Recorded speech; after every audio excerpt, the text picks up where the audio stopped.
사도신경하심으로 우리의 신앙을 하나님 앞에 고백합니다. 나는 전능하신 아버지 하나님, 천지의 창조주를 믿습니다.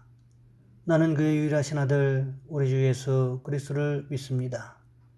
그는 성령으로 잉태되어 동정녀 마리아에게서 나시고 본디오 빌라도에게 고난을 받아 십자가에 못 박혀 죽으시고 장사된 지 사흘 만에 죽은 자 가운데서 다시 살아나셨으며 하늘에 오르시어 전능하신 아버지 하나님 우편에 앉아 계시다가 거기로부터 살아있는 자와 죽은 자를 심판하러 오십니다.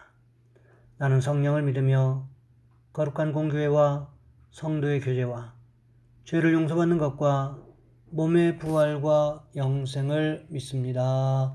아멘. 찬송가 292장입니다. 주 없이 살 수 없네 죄인의 구주여, 그 귀한 보배 피로 날 구속하소서.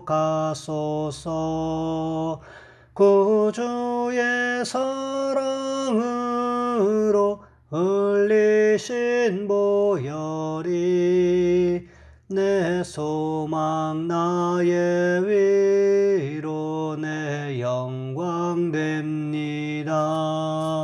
주 없이 살 수 없네 나 혼자 못 서리. 힘없고 부족하며 지혜도 없도다. 내 주는 나의 생명 또 나의 힘이라. 주님을 의지하여 지혜를 얻으리. 주 없이 살 수 없네 내 주는 하신다.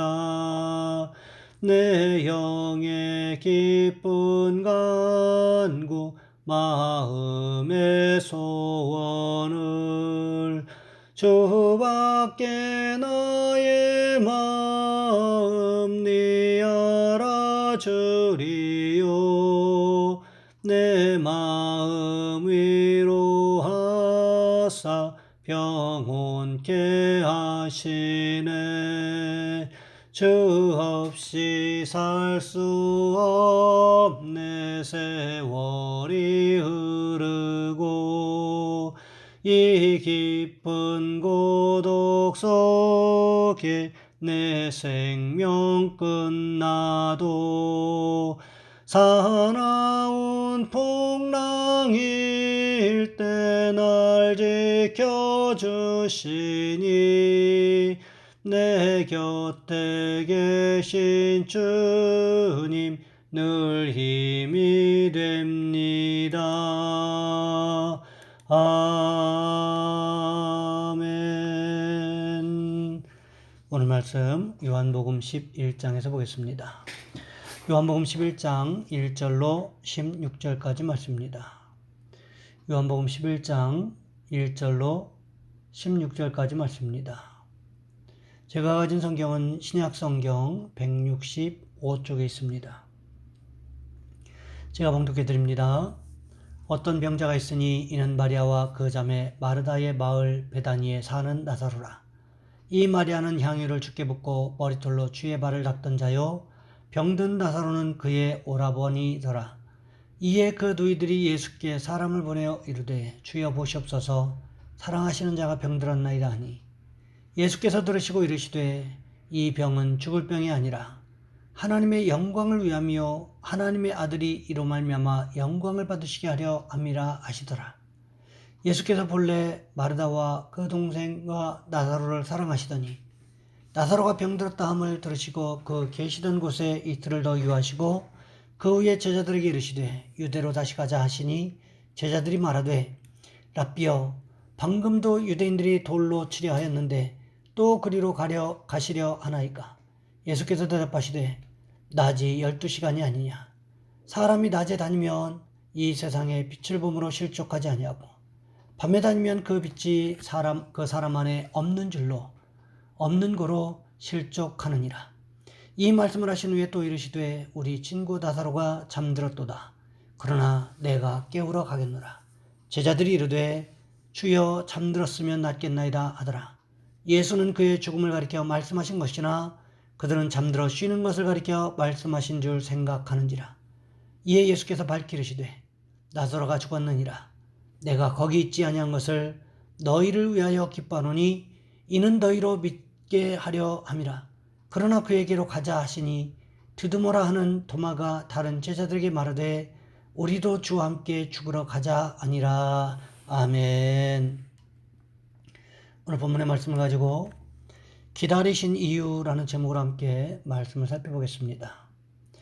미국의 유명한 철학자인 윌리엄 제임스는 27살 때 신경쇠약증에 걸렸습니다. 보통 신경쇠약증에 걸린 사람은 마음의 이름 모를 공포 때문에 떨다가 자살을 하게 하는 경우들이 많이 있습니다. 제임스도 병이 악화되면서 자살의 유혹을 받고 있었는데 그 자살을 안 하려고 그는 몸부림치고 발버둥을 쳤습니다. 그러나 마음이 너무 희망이 없어가지고 좌절되고 절망하니까 자살을 안 할 수가 없었어요. 사람들이 자살하는 것 자기가 이길 수 없기 때문에 자살하는 것입니다.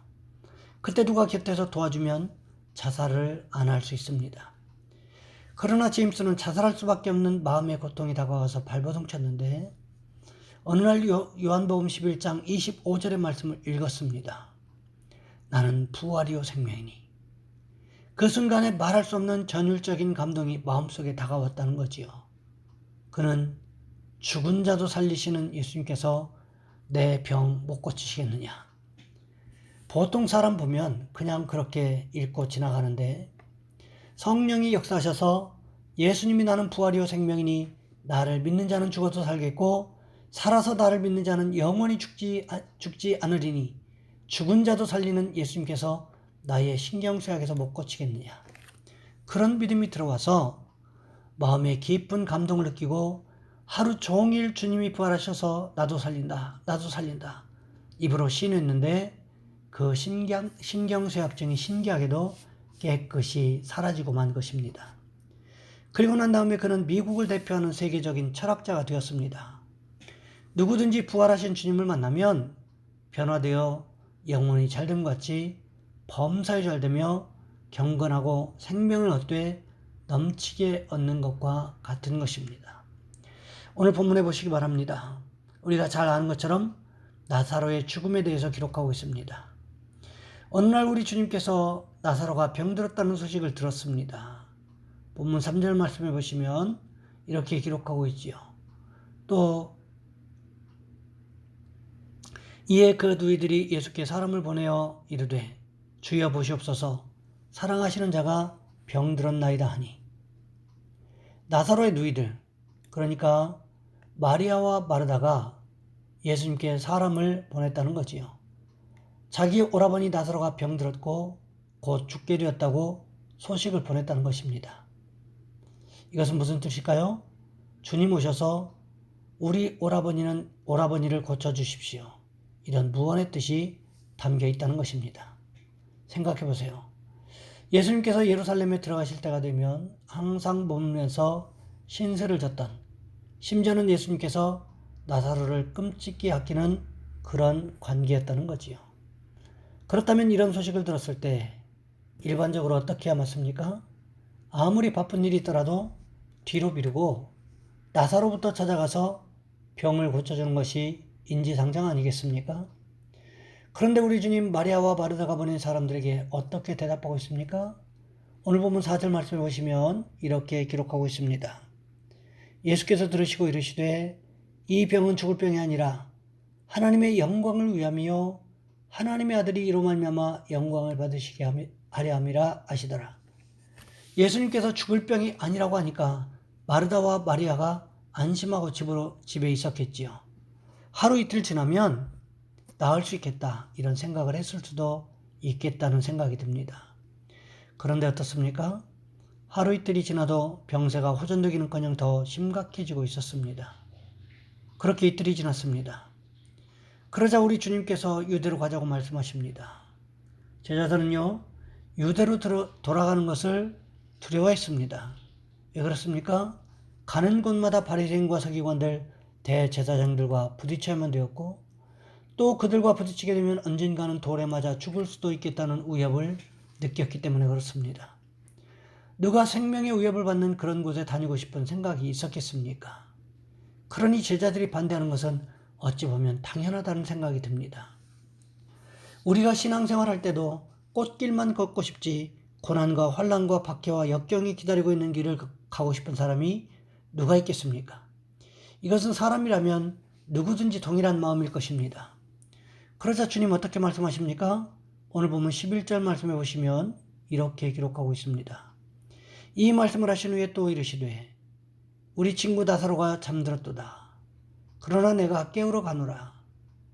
예수님께서는 나사로가 잠들었다고 말씀하셨지만 사실은 죽음이었다는 것입니다. 제자들도 이 말씀의 의미를 알았던 것 같습니다. 그러니까 차라리 잠든 것이었으면 좋겠습니다. 이렇게 대답하지 않았을까요? 그런데 중요한 것이 있습니다. 왜 주님께서 나사로가 죽기까지 왜 주님께서 기다리셨는가 하는 것입니다. 제자들은 이해할 수가 없었습니다. 왜 나사로가 저렇게 중병에 걸렸는데 주님이 하루 이틀 차일피일 뒤로 미루고 있는 것일까? 제자들만 그랬겠습니까? 사람들을 보내놓고 기다리던 마리아와 마르다 또한 마찬가지 아니었겠습니까? 분명히 사람들을 보냈을 때 죽을 병이 아니라고 하셨는데 왜 병은 점점 더 심각한 상황을 향해 가고 있는지, 또 왜 주님은 나타나지 않는지 탄식하는 마음이 가득했을 것입니다. 모두가 안타까워하고 있는 그 상황 가운데서도 우리 주님은 조금도 미동조차 하지 않으셨다는 것입니다. 그리고는 어떻게 말씀하셨습니까? 오늘 보면 15절 말씀해 보시면 이렇게 기록하고 있습니다. 내가 거기 있지 아니한 것을 너희를 위하여 기뻐하노니 이는 너희로 믿게 하려 함이라. 그러나 그에게로 가자 하시니. 주님께서도 나사로가 병들었다는 소식을 듣자마자 얼마나 달려가고 싶으셨겠냐는 거지요. 그럼에도 불구하고 그렇게 하지 않으셨던 이유가 어디 있다고 말씀하십니까? 너희를 위하여, 즉 제자들을 위하여라고 말씀하고 계십니다. 제자들을 위하여 나사로에게 달려가지 않았던 이유는 또한 무엇이었습니까? 제자들로 하여금 믿게 하기 위해서였다고 주님은 말씀하고 계십니다. 그렇다면 주님께서 제자들로 하여금 무엇을 믿게 하시려고 하셨던 것일까요? 주님께서 생명의 주관자임을 믿게 하기 위해서였다는 것입니다. 지금까지 수많은 기적을 일으켰어요. 각종 질병에 걸린 사람들을 고쳐주었습니다. 뿐만 아니라 장애인들도 고쳐주었고 귀신 들린 자도 고쳐주었습니다. 배고파하는 백성들을 위해서 오병이어의 기적도 베푸셨습니다. 이것들의 목적이 무엇이었습니까? 주님을 믿게 하기 위해서. 무엇을 믿게 하기 위해서였습니까? 자연 만물의 주관자가 주님이시라는 것, 또 성경에 기록된 것처럼 예수님이 메시아라는 사실을 드러내고 믿게 하기 위한 목적이 있었다는 거지요. 반면에 나사로에 관한 사건은 주님께서 생명의 주관자이심을 제자들로 하여금 믿게 하기 위한 목적이 있었다는 것입니다. 그렇기 때문에 예수님은 제자들과 마리아와 마르다와는 다르게 행동하셨다는 것입니다. 나사로가 죽을 때까지 일부러 가까이 가지 않으셨다는 거지요. 이유는 한 가지입니다. 제자들로 하여금 예수님이 생명의 주관자라는 사실을 믿게 하기 위한 것. 오늘 우리도 마찬가지라는 것입니다. 우리의 생명은 우리 손에 있는 것이 아니라 주님 손에 달려 있다는 것을 기억하셔야 됩니다. 내가 살아있으니까, 아직 건강이 좋으니까 내 모든 것이 다 내 것인 것 같지만 내 생명의 주관자 역시 주님이시라는 것을 우리는 인정해야만 한다는 거지요. 그것을 인정할 때 어떤 유익이 있습니까? 나를 향한 주님의 마음을 이해할 수 있게 되고 주님 말씀에 순종할 수 있는 유익이 있다는 것입니다. 바라기는 오늘을 살아가는 우리에게도 끝까지 기다리시는 주님의 마음이 느껴지는 축복이 있으시기를 주님의 이름으로 부탁을 드립니다. 이 시간 우리 한 목소리 함께 기도하겠습니다. 하나님, 우리를 도와주셔서 우리를 끝까지 기다리시는 그 주님의 마음을 우리가 느끼게 하시고 그 말씀대로 우리도 살게 도와주옵소서. 또 우리 교회가 또 선교하고 있는 교회들을 위해서 이 시간 우리 주여 한번 간절히 부르신 후에 한 목소리 함께 기도합니다. 주여, 사랑의 하나님, 우리를 도와주시기를 원합니다.